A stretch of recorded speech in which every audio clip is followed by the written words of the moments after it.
For business to be successful in today's global economy, it takes more than having a superior product or smart distribution. It takes international communication, and one language unites companies around the world: English. More than ever, English skill is becoming as important as technical skill. It has the power to take an employee from behind the scenes to the front lines, enhance collaboration among coworkers, even turn a local business into a global company. In today's competitive landscape, English proficiency is a business imperative. Without it, your company can't unleash the full potential of human capital, limiting your future growth. So how do you leverage the power of English within your company to help ensure success? Introducing a new documentary series, Why English Matters, presented by the TOEIC program. Each episode demonstrates how critical an English proficient workforce is for business and the advantages it provides to organizations and companies around the world. Why English Matters features in-depth interviews with executives, human resource directors, and employees, all from leading multinational companies. The series highlights how English proficiency accelerates productivity, inspires innovation, and helps you build a strong international workforce. Watch Why English Matters and get the information that matters to you and the success of your company.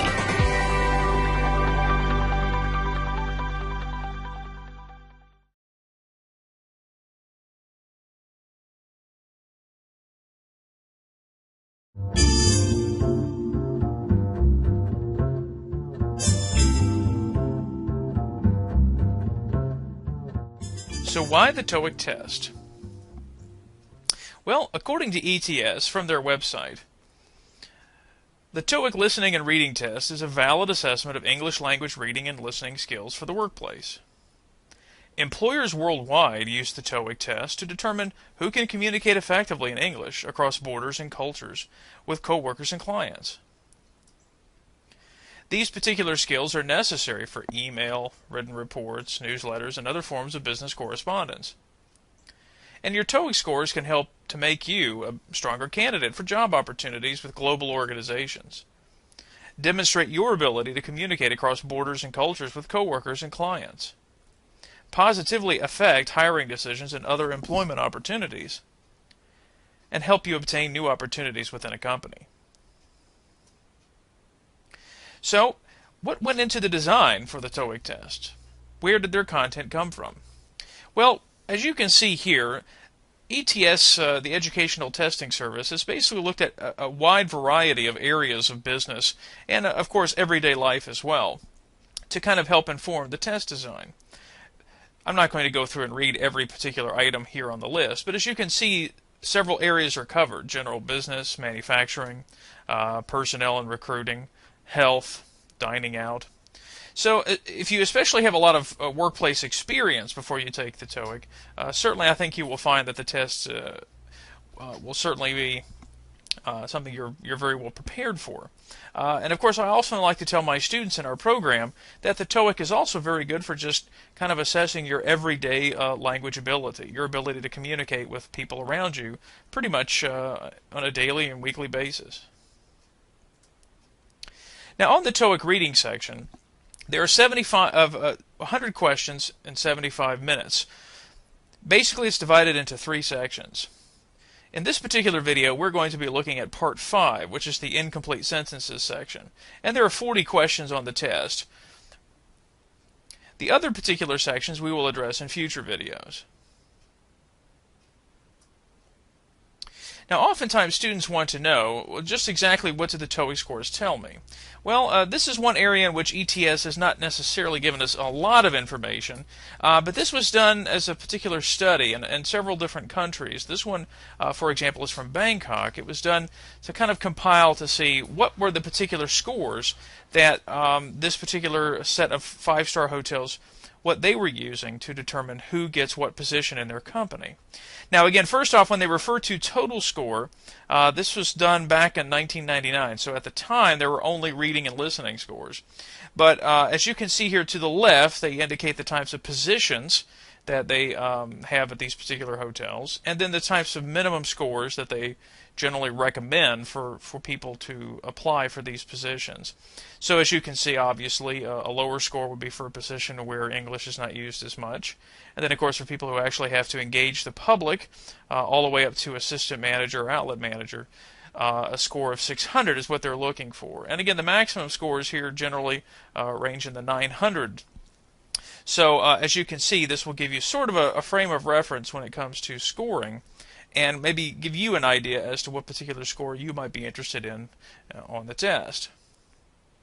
As we said before, 900, actually 990 is the maximum score range. This was also a particular study done in Switzerland for some of the positions in their country. So again, as you can see, positions where maybe the need to communicate in English is perhaps a little bit less, the score range is a little bit lower. And of course, looking at the upper end, the score range is a little bit higher. Actually considerably higher. Now, whenever we begin talking about any standardized assessment, it's always good to review a little bit about general test-taking strategy. Now, of course, just like any standardized test, we're going to be looking at the necessity for how to answer a multiple choice. Mainly because a lot of standardized tests follow the multiple choice route. But specifically for a test such as the TOEIC, different categories on the test will require different strategies. But first, let's look at the general strategy that we'll be using throughout this series. Now again, since this is a multiple choice test, it's best to understand how the test makers develop the test. So we're going to kind of look at a very simple sample question and kind of deconstruct it to see if we can understand how this test is created. So you will see here a fairly simple question, and I'm sure you probably already know the answer. Well, the purpose here first is to analyze the different parts of the question. So first off, the top part there that you see, oftentimes we will refer to as the question or the prompt. Now this one, of course, is a question because it involves a question mark. But sometimes it will not actually be a question, but it will prompt you, which is where the word prompt is coming from. It will prompt you to answer. Now below you will see the part that we refer to in general as the answer stem. This is where you can find the answer choices. So obviously the right answer, the right choice is the answer. But the other choices are often called distractors. So from the 4 choices in the answer stem, these answer options, 3 of them are going to try to distract you in different ways from finding the correct answer. So in this case, let's think about how do they construct these particular tests. How do they try to distract us or trick us? Well, if you have a test that has 4 to 5 answer choices, then this is sort of how the test design usually works. 1, of course, will be the answer. But 1 to 2 of the distractors will be completely wrong. In other words, they have no hope in any particular context of being correct. But then there are usually 1 to 2 distractors that look pretty good, except for perhaps 1 small problem. Now, the more experienced you are at taking this test, then probably the better you will be at utilizing this strategy, and maybe you won't necessarily need this particular part of the video. But let's assume for a minute that you did not know that this is how test makers create their assessments. So let's apply the strategy here to our simple question. So first off, which one or ones do we see would be completely wrong? Now for you, you may go ahead and know which one is the answer and eliminate all of the other ones. But let's assume for a moment. Let's try to imagine that we are the average test taker. Well, in this case, we could see easily that B is wrong. So the ones we have remaining, some of these might look good, but perhaps there's only some small problem with them. So why is that? And again, you may already know the answer, but I'm asking you not to choose it right now. Well, for example, Monday, letter A, might look good, but there's some small problem, which of course we'll discuss in a moment. And D has lots of numbers, so it could possibly be confused as the answer. Of course, if you knew the answer, then D would be an easy one to eliminate. But for example, look at A again. A might be acceptable, and again, only might, if it said, for example, on Monday. Now, that would not be the best answer choice anyway. Even if it said on Monday, that doesn't quite answer the question, what time is it? Generally, we associate time, of course, with like looking at a clock. But again, it might be acceptable in some other context. But the idea here is that it would not be the best answer choice for this question. And of course, D might confuse somebody because it looks like a bunch of numbers. But that's only in case they didn't recognize that this is a date and not a time. So in this case, we know now that C is the answer. So this particular process is called the process of elimination. From now on, we're going to refer to it as POE. Now, you need to master this process in order to become a better test taker. Now, first off, many students believe that that means that they'll just eliminate answer choices that they don't know. And again, that's not the idea. Oftentimes, you get a question with a set of answer choices, and maybe there are one or two answers that look pretty good. The idea here is that process of elimination is to give you a better chance.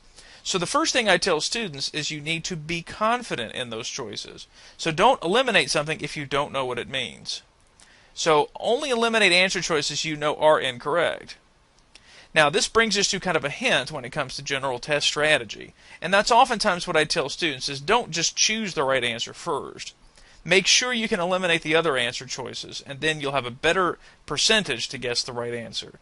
Now, obviously, if you know the right answer and are pretty confident, I'm not going to tell you to not answer the question.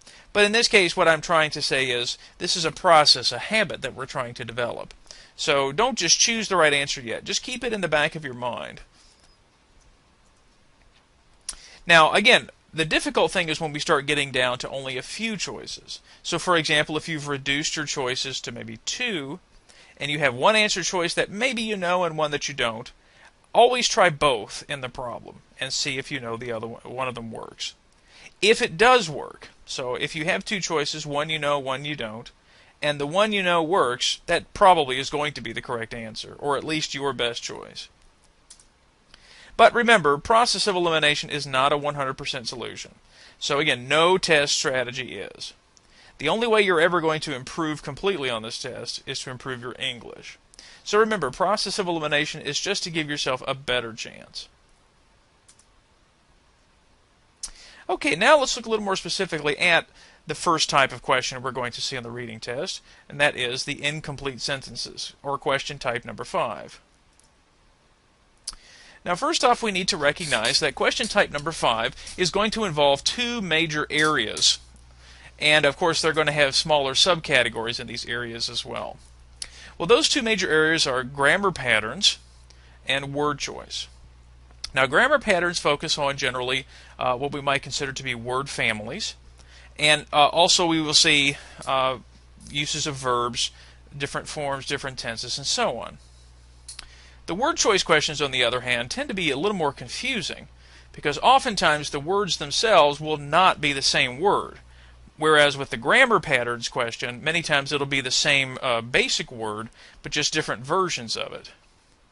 Whereas with the word choice, we often have different words, but the idea is they're all the same part of speech. So for example, you may have a list of words that appear to be very different, but in fact they may all be adverbs, or conjunctions, or prepositions.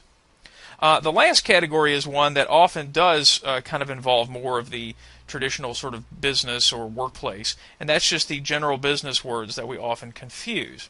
And we'll take a look at some of those in just a moment. So again, you need to learn these 2 particular major areas because we will constantly be referring to them throughout the video, and you will need to sort of develop the and kind of memorize and develop the habit of thinking about questions in these terms. Now, as I said earlier, with the particular types of questions, the good thing about the TOEIC is that the TOEIC has very specific sections. So, for example, the first part of the reading test is going to be this incomplete text. However, when we look at the questions in the incomplete text section, we often need to be able to recognize the type of question very quickly. In fact, we almost need to be able to recognize it before we try to answer it. So really what we're trying to do here in this video is to help you understand how to make those decisions based on which particular area is being tested. So for example, when you look at a question, Do you know that it's a grammar question or a word choice question? And then that will help bring up a series of choices and options to help you in better solving the problem. So this is extremely helpful. This will help you both understand what the prompt is asking and what the choices in the answer stem are. Now we're going to look at 3 sample questions given to us by the Examinee Handbook, which is again produced by ETS. You'll be able to find a link to the handbook at the bottom of this video. And even though I will put the information here on the screen, I would highly recommend that you download the Examinee Handbook and use throughout this video series. So let's look at the question and prompt first for question number 1. A late fee will be applied to your account, blank. Payment is not received by March 31st. Now, at this point, what can we learn by just looking at the prompt itself? So, not looking at the other answer choices, but just the prompt. Well, first off, the key is to focus on what is there, not what is not. So, we're not going to pay attention to this blank just at the moment. We're going to focus more on what we do have. Well, as we divide the sentence into 2 parts, we notice that we have almost 2 grammatically complete ideas. A late fee will be applied to your account. Payment is not received by March 31st. Now, from these 2 choices, though, which one seems to be complete? Like, which one actually is complete by itself? Which one could you use as a sentence by itself? Well, that would be the first choice. Something seems to be missing in the second choice. Payment is not received by March 31st. It sounds like we were expecting something else to happen there. So we recognize that the second part of the sentence is not complete. It is missing something to make it complete, but what is that? Well, the next step now is to look at the answer stem. So by looking at the answer stem, we can get a more complete idea as to the major area that's being tested. So just by looking at it very quickly, does this seem to be a grammar question or a word choice question? Well, remember, if it's a grammar question, they would all basically be the same idea, but maybe in a different form, like different verb forms, or different members of the same word family. But word choice questions are the same grammatical category, but appear to be different words.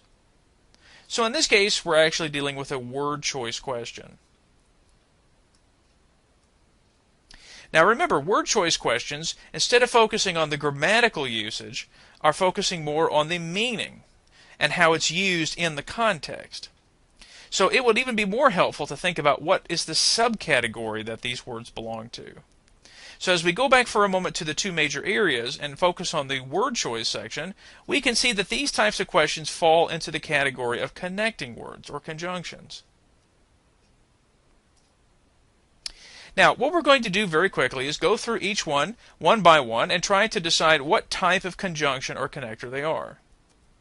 For example, and is considered a conjunction that connects equal things. For example, a Sprite and a Pepsi.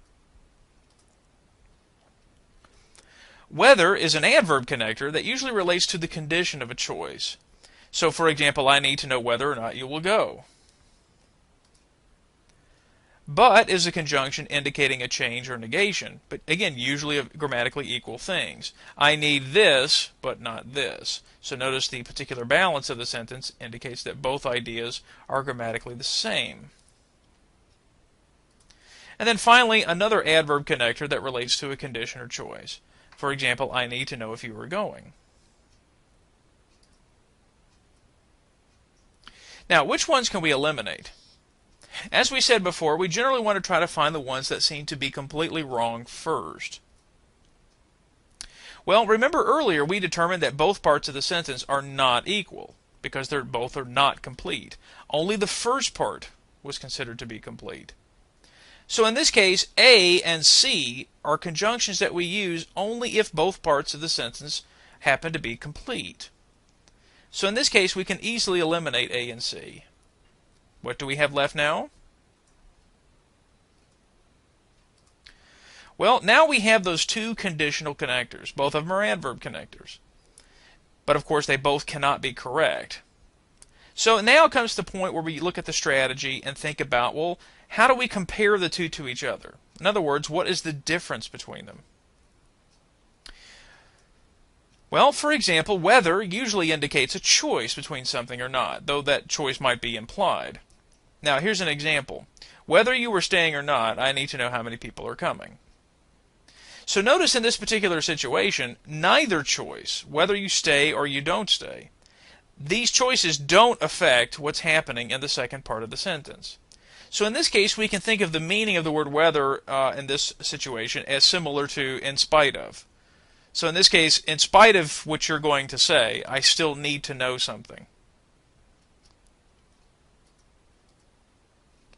If, on the other hand, does not always mean that there is this choice. So, for example, look at the sentence, if you are staying. So, in other words, you've told me that maybe you're going to stay, so if you are staying, I need to know how many people are coming. Well, now in this case, it's a conditional situation, but we're focusing only on the one possibility. And notice that it will impact the decision I'm going to make. However, we don't know what the other possibility would be if the person isn't staying. So in this case, if you are staying, this is what I need to know. But if you are not staying, we don't know. It doesn't say or indicate that in the sentence. If we also think about an extra piece of information, tends to focus on the result of something. So if this were to happen, then something would naturally follow. Whereas in the first example with whether, the result of the condition didn't really matter.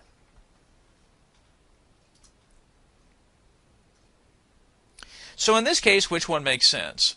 So we're going to try both of them in the sentence. A late fee will be applied to your account whether payment is not received by March 31st. Well, remember, whether indicates that there would be a choice there. There is no other choice stated or even implied. We don't know what would happen. So in this case, we're presented with only the one possibility, that something will happen if something is not done. So in this case, if is our answer.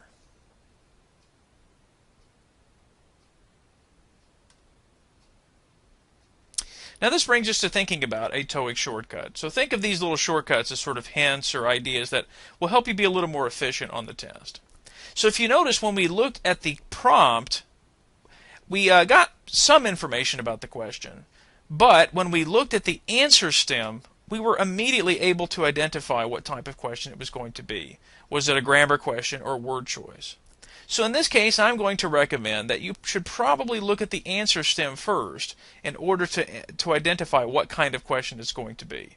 And I think from there you'll be able to make a better decision, and certainly one that might be more efficient.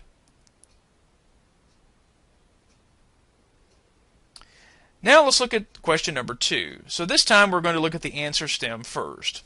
So here are my choices. Now once again, you notice these choices. So let's start thinking about what type of question it will be. What about the subcategory that it'll belong to? And then just to think about for a moment the part of speech. Now, for example, some of these kind of look like verbs, but then I notice 2 of the choices are adjectives. Well, immediately that should tell us that this is not going to be a grammar question. Because remember, a grammar question is going to be different parts of speech, but from the same type of word. In other words, they're going to appear mostly the same. These words do not appear the same. In fact, they actually are all the same part of speech. So in this case, we're looking at a word choice question again. Now, what category would it belong to? Well, looking over the choices, since they mostly appear to be vocabulary type words, words with a particular content, they belong to the last category, business words that we often confuse. So our answers are that this is a word choice question. It's a general business word, or confused, and as we said before, since they're word choice questions, that means the part of speech will be the same for all of them. In this case, adjective. So now let's look at the prompt. The award is given to an individual who has made blank contributions to the community through volunteer work. Now, what does the prompt tell us? Well, again, we try to focus on what is there. Well, I notice that the word contributions is the word that's right after the particular blank. I also notice that the word made is before the particular blank. So in this case, I can probably guess that contributions is actually the object of the verb has made. And that most likely, since we know we're looking at an adjective now, that the adjective is going to be directly describing the word contributions. So notice how much faster it was able to identify the idea by looking at the answer stem first. Now this brings us to a concept we call collocations or collocations. So what we're looking for is what we call a collocation. So what is that? Well, oftentimes when we have two words that seem to belong together, words that seem to have, even though they're not determined by their grammatical relationship, they seem to have a grammatical relationship between each other. For example, an adjective describing a noun, a subject with using a verb, or a verb using a particular object. And oftentimes this is something you will see on the TOEIC. So first off, let's look at some common examples of collocations. Now, for example, there are those collocations we might think of as things we see every day. And many of these are determined by perhaps context or even specifically culture. I know many times when I share these examples with my students, for example, I'll say bacon and many students don't necessarily know what the second word is. But what's interesting is almost every English-speaking American would probably say bacon and eggs. Now, others might know black and white because they seem to be natural opposites. But for example, if I said cream and, again, sometimes students from other countries would not necessarily know that Americans would say sugar, for example. So these particular collocations are ones that are kind of developed that we use almost every day, and we associate them together, and again, largely because of either our culture or the context that's defining them. Now, perhaps you can think of some others too. Now, some other ones, though, and these are the ones that we're probably going to see more on the test, are those that are very much contextually defined. So again, words that often tend to be maybe idiomatic, or words that do make sense in general business contexts, and these might also be true in other culture ideas as well, but generally they kind of reflect a particular idiomatic idea that's, again, specific to our language. For example, when we say somebody is a big deal, notice we don't really say a large deal. So in this case, we're referring to that he is somebody who's really important. But for some reason, we associate big and deal together. This is one of those kind of idiomatic type expressions that we just have to learn, and we generally can't substitute other words for them. The same thing with the second example. Satisfaction guaranteed. Now notice you could try to use substitutions, but they somehow lose the meaning. For example, satisfaction is similar to the idea of happiness or contentedness, but we can't guarantee happiness. And also when we say guarantee, generally we think of guarantee as something that's perhaps a little more formal than promised. We don't say satisfaction is promised, we say it's guaranteed, which generally means some sort of refund might be given if the product that you bought wasn't so great.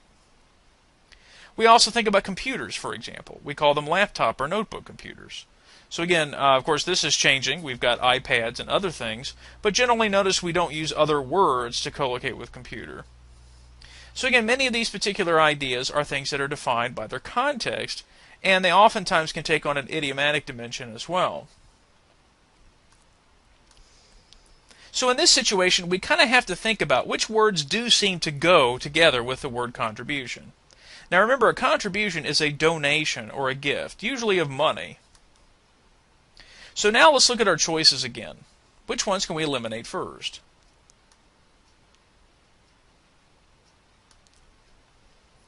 So thinking about which ones don't seem to go together with the idea of contribution, probably the first one we can eliminate easily is the idea of secure. Now, of course, this has kind of changed if we think about the internet, but generally we don't associate the word secure in contributions. We might think of a secure payment, perhaps even a donation that we can make in a secure way. But generally we don't say secure contributions. So in this case, this is one that we could probably eliminate pretty easily. Now the other three are a little more difficult. But I do believe if we look a little more carefully, we can also see that contributions themselves are not updated. However, this is perhaps, again, trying to confuse you because we think of updated perhaps as similar to the word recent. Now we can make a recent contribution, but we don't say an updated contribution. So again, this is something that you just have to learn through using, through experience, through listening and reading, and perhaps something you might have experienced before. So in this case, now we've got two choices. How do we decide between the two? Well, one thing I suggest for these types of collocative ideas is, first off, try the words in the blank themselves. And then, of course, think about the nature of the word contribution. Finally, look at the entire context. For example, we often think about contributions as how big or small they are. We generally don't think about contributions as being very detailed. In addition, when we look at the rest of the context, we recognize that this person is receiving an award for their contributions. So in this case, generally we give awards for people who give a lot of money or a lot of effort.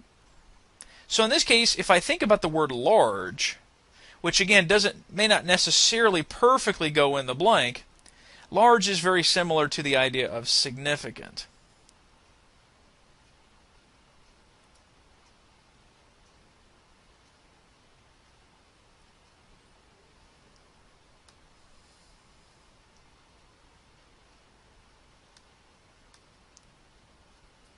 So in this case, B is going to be our answer.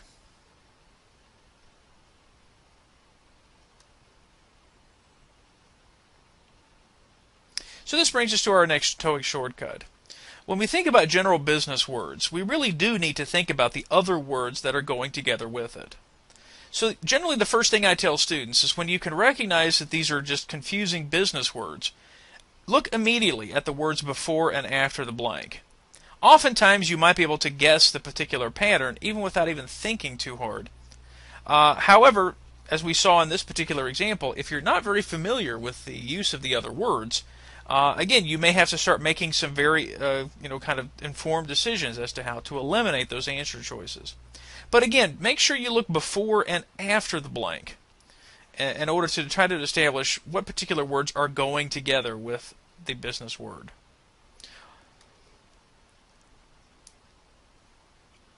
Now let's look at the final question for this video, question number 3. And again, looking at the answer stem, one thing we start to notice right away is that all of the answer choices seem very similar. Well, that should pretty much tell us right now that what we're looking at is a grammar pattern question. Now, since they were using the word establish, and they all appear to be verb forms, we're actually looking at the verb form and tenses idea. Now, with grammar questions, we have to think about, okay, what is the subcategory you're looking for? Well, for example, with verb questions, generally we look at the following things. The tense, so for example, is it present, past? The form, is it perfect or progressive? If it is a verb, what's the subject of that verb going to be? Is there an object to the verb? Is the form of the sentence going to be in the active or passive voice? Is there going to be a participle that's being used with it? And is there a helping verb together? Or is the verb going to be in an infinitive form, which generally is formed with to plus the simple form of the word? So let's look at the answer stem again and immediately try to identify, well, what are the verb forms we have? Well, A is an infinitive form. B appears to be the past tense, but it could be a past participle as well. In this case, C, we do have a verb in the past, but it's also in the passive voice. It was established. And again, the passive voice is usually be plus a past participle. For D, establishing, and we have to be careful here because obviously establishing could also be an adjective idea. But in this case, it's most likely going to be either a progressive or an active participle. Since we're all looking at verb forms, generally the TOEIC will not try to confuse you by mixing a grammar question and a word choice question.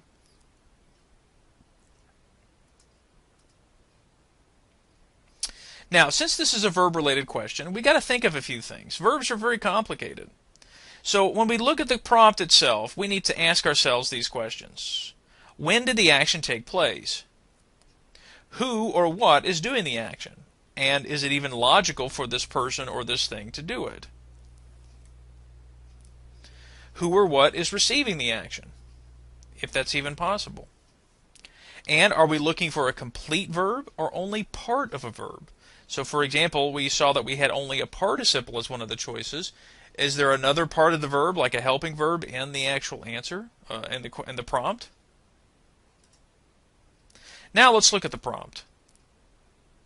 Last year, Andrea Choi, blank, the Choi Economic Research Center at Upton University. So when did it happen? Well, we see the words last year.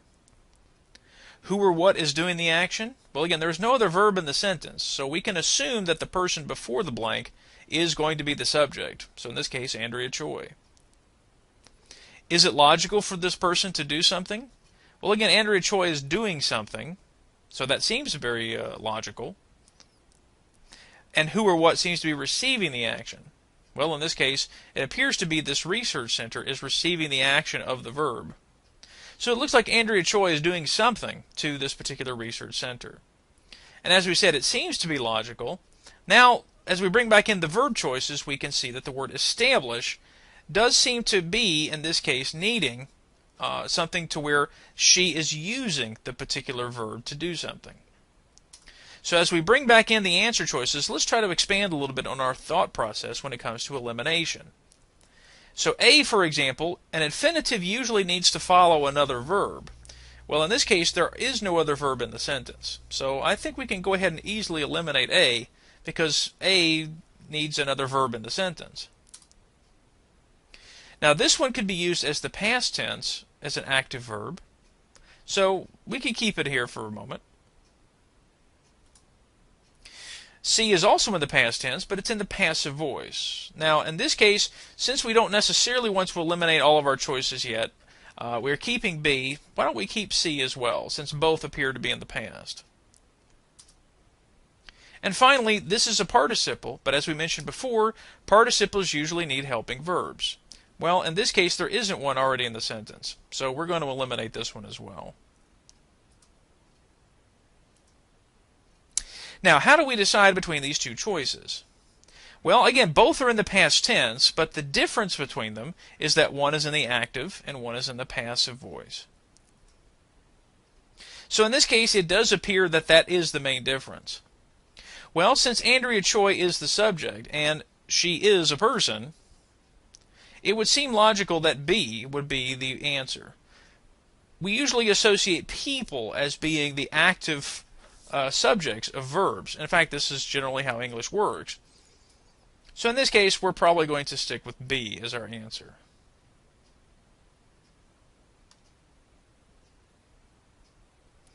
So when we think about this particular question type, and again, this is less a shortcut than it really is a very important hint or a piece of advice, you really do need to be aware of all the grammar rules as they apply to this part of the test.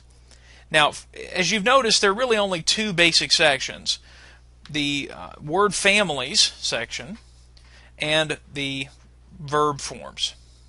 So especially for the verb forms, you really do need to pay attention to how the verbs interact in the sentence.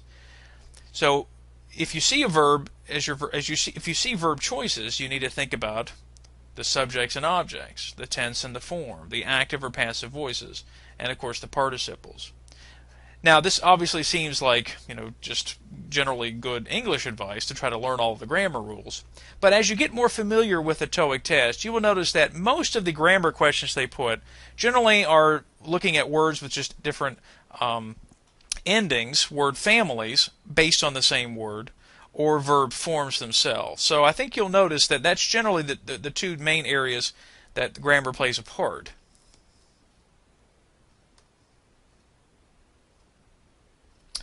Now here at the end of the video, it's your turn. First off, take a look at these two questions.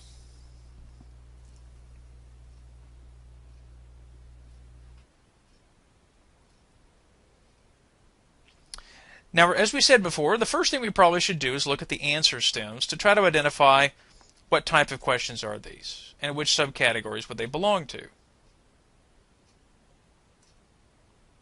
Well, if you look very carefully, both do appear to be word choice questions. If you look at the choice on the left, they appear to be the subcategory of generally confusing business words.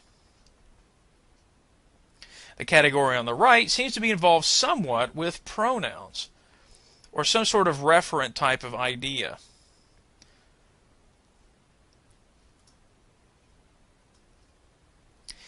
Now go through and try to eliminate the wrong ones first. So I'll give you a moment to look through if you want to pause the video and try to go through and see which ones would you eliminate.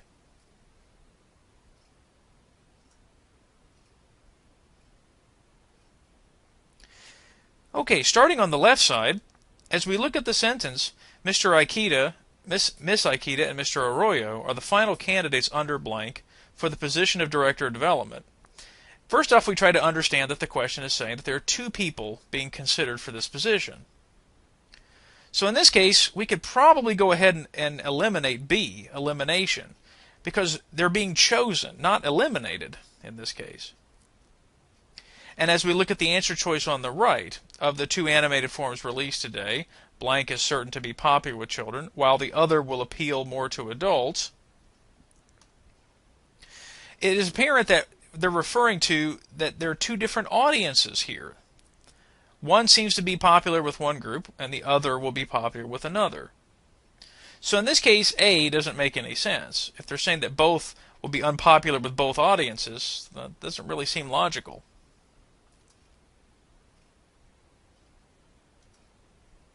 Now looking at the remaining answer choices, what's the difference among them? Now you may have eliminated other answer choices too, and in fact you may already know the answer. But let's take a moment just quickly to consider the difference among these choices. Well, for example, when we're being looked at as final candidates, we could think of consideration and confirmation as fairly similar. But generally we don't recognize candidates who are being considered for a position.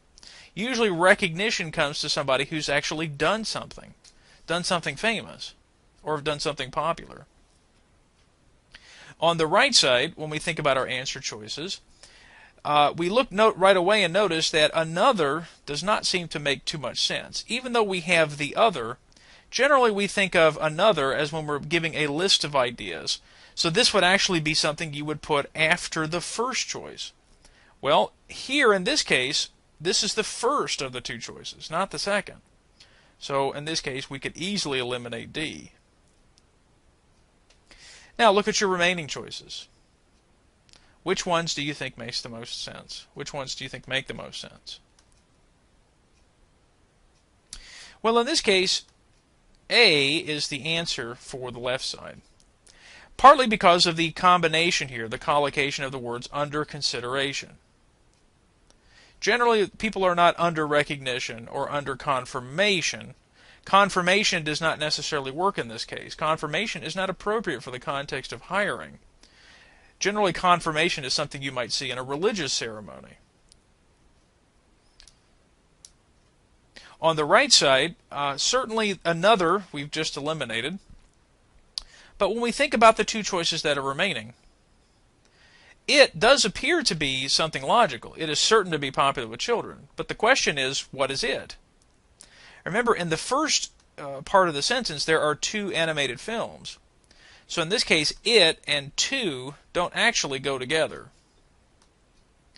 Since the second part of the sentence includes the words the other, generally we think of the balance between one and the other as being the appropriate sort of paired idea when it comes to pronouns. Hopefully you did pretty well with these two questions. So our final thoughts. Recognizing the type of question, whether they're grammar or word choice, and their respective subcategories will help you become more efficient on the test. POE, or the process of elimination, will definitely take time to learn at the beginning, but you will improve as you understand the design of the test better, and how the process of elimination will apply to each specific question type. Now certainly I think these videos are going to be very helpful for you, but they're probably not going to be enough to give you the full picture as to what the types of questions you will see, or giving you lots of practice. First off, a lot of the information from the video is coming from the official TOEIC website. But there are also some ideas here from a textbook that I highly recommend, and this is one that's actually designed with the permission of the Educational Testing Service, and it's called the Tactics for TOEIC Textbook Series by the author Grant True.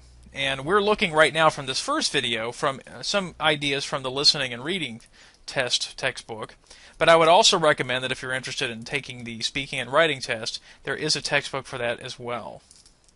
And then we are also in the process of developing our new TOEFL and TOEIC preparation website, for which these videos will be a big part. So you will find the link for that at the bottom of this video. So thanks for watching. We'll see you next time for Part 2, Question Type 6, Text Completion.